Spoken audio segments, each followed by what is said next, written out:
am sitting here under the Sukkah that I just constructed, the day after Yom Kippurim, after we concluded the Day of Atonement with the final prayer of Ne'ilah. And typically speaking, people understand Ne'ilah as being the holiest prayer of the day in which we are Noel. We lock away. It literally means lin'ol, to lock away the spirituality, the divinity of that day, to commence and conclude Yom Kippurim with that holy prayer. But perhaps there is a different meaning to Ne'ilah. Ne'ilah also means, or comes from the Hebrew derivative of lin'ol na'alayim. I am now donning na'alayim, shoes. The entire day I immersed myself in the divinity, the Spirit of God, by refraining, abstaining from eating and drinking and wearing shoes. But now at the end of the day, at the conclusion of the Day of Atonement, I am Ne'ilah. I am Noel na'alayim.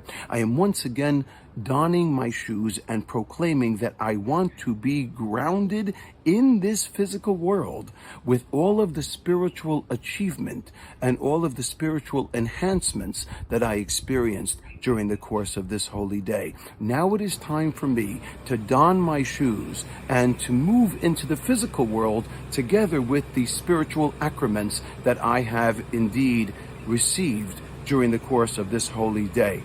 And perhaps that is the same idea. I am grounded. I am looking to ground myself in this world together with a spiritual existence. That is, after all, the reason for our existence. That is what we seek to do within the world that we live in, to find that altruistic meaning, that purpose, the moral code for existence. And perhaps this is also the message of Sukkot.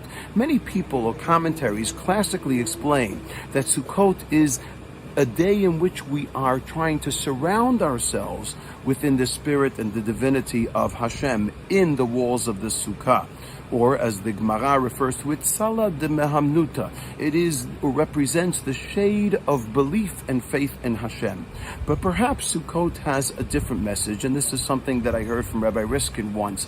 Perhaps Sukkot is coming to tell us, now that you have gone through the high holidays of Rosh Hashanah, Yom Kippurim, the holiest days of the year, now is the time to take those days and walk with that spirit into the physical world, to learn how to incorporate the spirituality, the spiritual divinity, the essence of that world that is esoteric perhaps, and to learn how to incorporate it within our physical means. Hence we take a hammer and nails, no pun intended, and we build and construct a sukkah, a very physical structure. We walk into it, we eat in it, we converse in it, we drink in it, and we even sleep in it, making a statement that we are capable of taking that spirit that we experience during the course of the high holidays and incorporate that divinity within our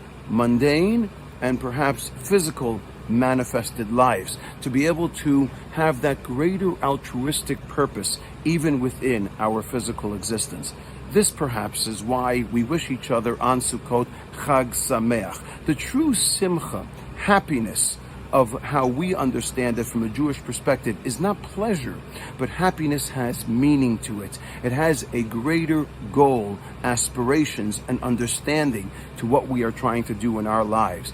True simcha, true happiness, is the ability to incorporate meaning, divinity within our world.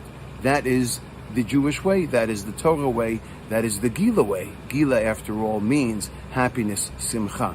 And hopefully as a result of our embracing the divinity, the spirituality that we long to achieve within our physical world while we exist and while it manifests itself within physicality, we will be zocheh to truly understand and experience the purpose of Sukkot, and all of us will be blessed with a Chag Sameach.